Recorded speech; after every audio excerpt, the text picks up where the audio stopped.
Hey all, Zook here for part 3 of the video series on how to no damage all bosses in Scholar of the First Sin. This time we're going to be taking on Heide's Tower of Flame, and we're going to get the old Leo ring very early. Now, if you remember, we left off last video having leveled up to get another iframe and also do some more dex damage with our new +4 rapier. I'm actually going to just start up this video doing a couple of things of upkeep for the character. First off, I'm going to drop all the extra clothes except for one article of clothing. I keep that article of clothing, I think that's a trouser set, just because I want to send Rosabeth back to Majula. So I don't route her into anything, but I'm going to mention a couple different points where you could actually use some pyromancies.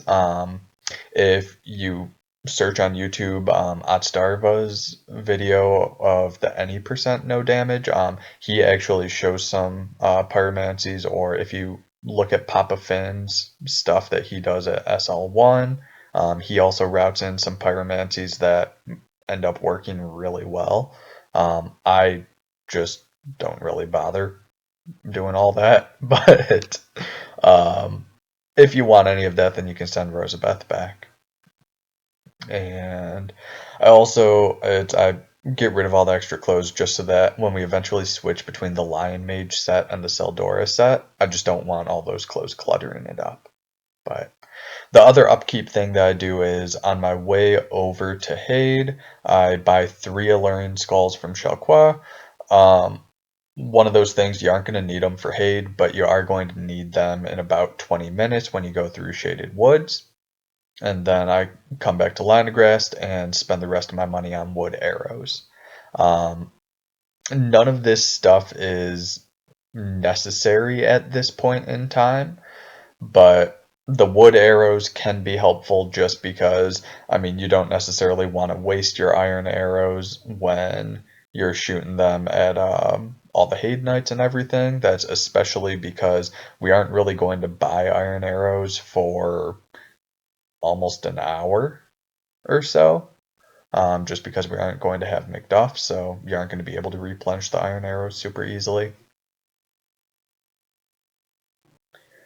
And I mean, you can even, to save some time if you don't feel like running back to Landegrast, just do some mental math or just buy like 10 or so wood arrows. Again, it's really, you can just use them to proc the Heide Knights and get them to aggro to you in just a second when we go take on the Dragon Slayer. But as we go into Heide's Tower, I'm just going to run on past the old knights. I'm going to grab this Lloyd talisman that's behind the first set of iron doors that are open for us. This Lloyd talisman, it's going to be useful when we go to get the best staff for casting sorceries later on in the game. There are a couple of bosses that you need to be leveling sorceries for. And we shoot 2 arrows, wait for stamina to regen, and basically we want to aggro this Great Sword Knight. He's going to take 7 iron arrows to bring down, but we aggro him specifically because, I mean, we're going to take on the Dragon Slayer, right? But we aggro him from far away, and we don't kill him in the arena specifically, because that second sword knight that you can see far away in the distance, or at least you could, it's that second sword knight that's guarding the path to the Dragon Slayer can aggro and like run up to you really quick and hit you as soon as you kill the Great Sword Knight. So you want to kind of lure the knights out to this area, especially because the Mace Knight also de-aggroes when you're out in this cobblestone area. And as soon as you got the Great Sword Knight down, it's just a matter of strafe the sword attacks. Just be careful that these guys have kind of 2 main combos. One of their combos ends with a swipe like you just saw, and the other combo ends with a slam attack, this one. That slam attack does have the possibility for a fourth follow-up, similar to, actually very similar to the Looking Glass Knight, and what he does with his follow-up stab attacks sometimes, where it's like 10% chance that it happens, but he has that delayed stab attack that can get you. So now we're aggroing the Heide Knight, and I have the Witching Urns out because, so you notice the arrows did like 70 damage or so. The Witching Urns are going to do like 300 some damage. So basically it saves you 5 shots of the arrow.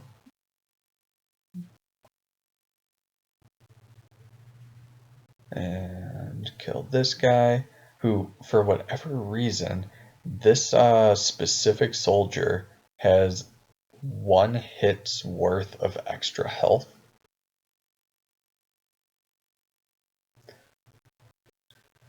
As it takes this guy 6 hits to bring down.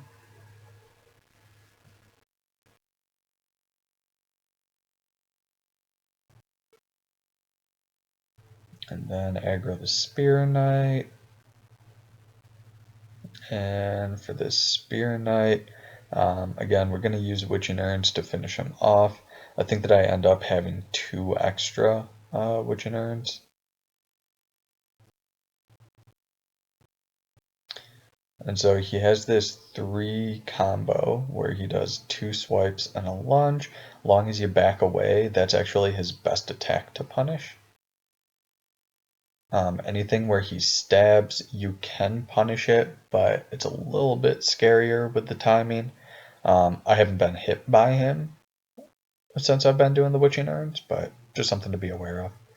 And now we're going to switch in the Rapier, put on some Aromatic Ooze, because the dragon has low resistance to the magic damage.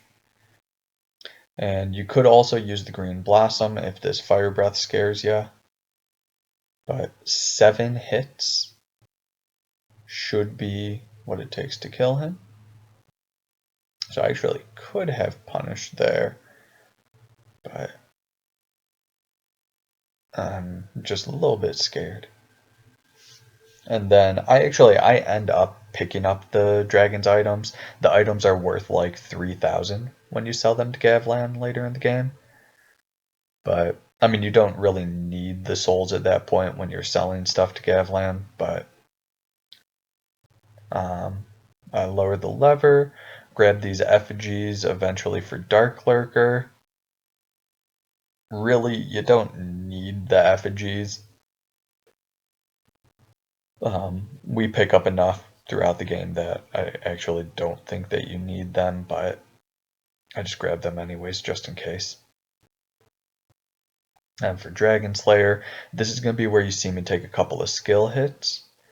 And he has some crazy hitboxes. So, like this attack in particular, the bounce attack, has a super lingering hitbox. The swipe attack, that has a crazy hitbox. That swipe that follows the stab. His double stab, or I guess his stab and lift attack, you can roll in and punish the lift.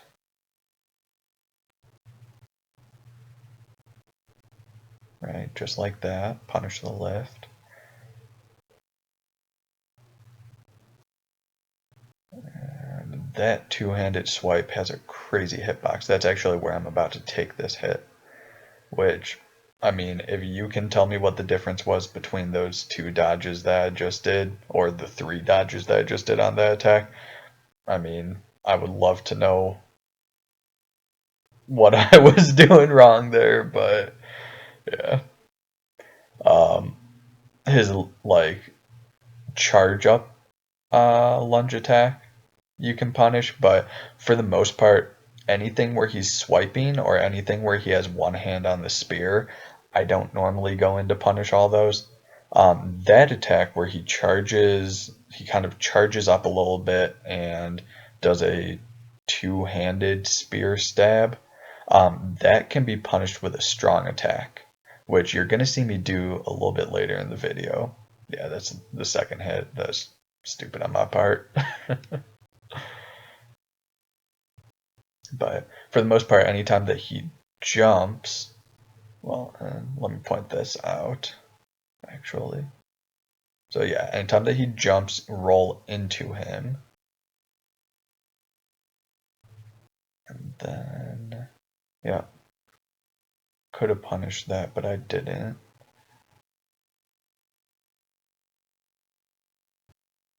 And for this two-handed stab attack, let's see if he does it. Yep. For this two-handed stab attack, I tried out a strong attack, and that actually does seem to work with the timing where he loses his hyper armor. If you kind of pause for a second, and you'll see it again here. I roll in, pause for a second, and then do a strong attack, and he loses the hyper armor. But then, yep, just a jumping attack, so I roll into him and then punish, and that's the fight. And one quick thing that I'll point out as I'm running down to the Dragon Rider, and I equip the old Leo ring, and then I double back to pick up the Dragon's items. But one quick thing that I do want to point out about the Dragon Slayer fight is that when he does his like one-handed stab and then swipes at you, roll dodge that. Do not try to strafe that because, again, just like with the dark bounce and just like with the two-handed swipe, there's a hitbox that extends a lot further than it seems like it should for every single one of his swipe attacks. So roll to dodge those. You aren't going in to punish on that anyways, so I mean, you don't need the stamina, just roll. But at this point, now we are just going down, dropping off the Dragon Rider at the pool.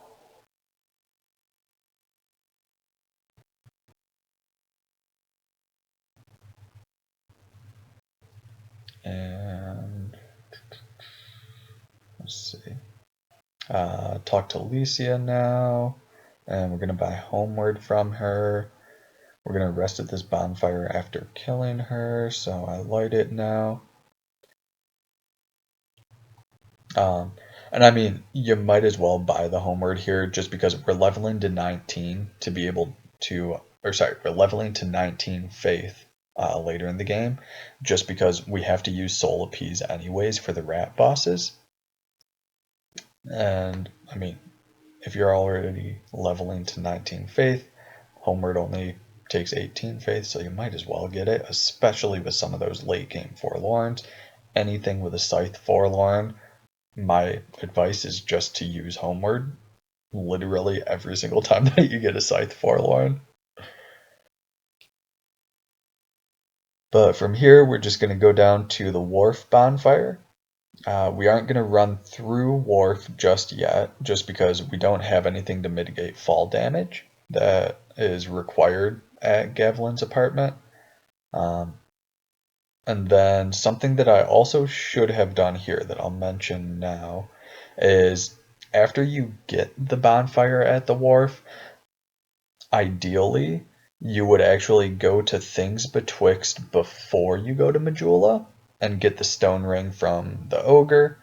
Not because we're using the stone ring specifically for anything just yet. The stone ring eventually we'll use when we do congregation, but before we do congregation, you want the gold pine resin that the ogre guards and Things Betwixt. You want that for the fight against Najka.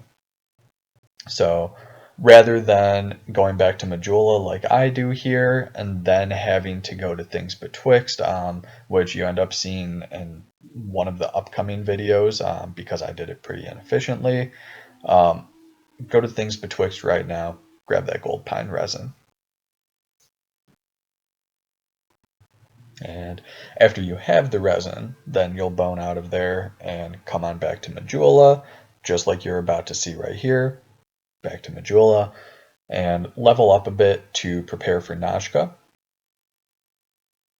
And as we prepare for Najka here with our levels, main goal here is to get 99 agility. If you remember that chart from the last video, 99 agility is the next iframe after 92. So we'll get attunement up to 10 at this point. And then, let's see, attunement 10, 25 dex, and I believe 22 ADP. Gives us the best possible damage along with the agility at this point. And you could actually even take a level out of dexterity and put it into intelligence if you wanted. That would be if you run through this and find that you're running short on souls later when we eventually want to use fall control. You can put the intelligence point in now. And then buy out the rest of the iron arrows, the heavy bolts, and I also buy 100 wood arrows.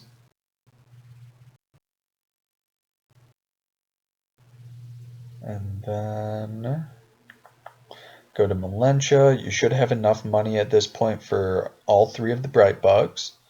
And then you can also get 2 fire bombs, which I actually forget to buy the 2 fire bombs here. You're going to want the fire bombs for the basilisks that you'll see in the Shaded Woods, just because they're weak to fire. But with that, we'll be heading off to Shaded Woods in the next video and taking on Nashka. I will catch you in the next one.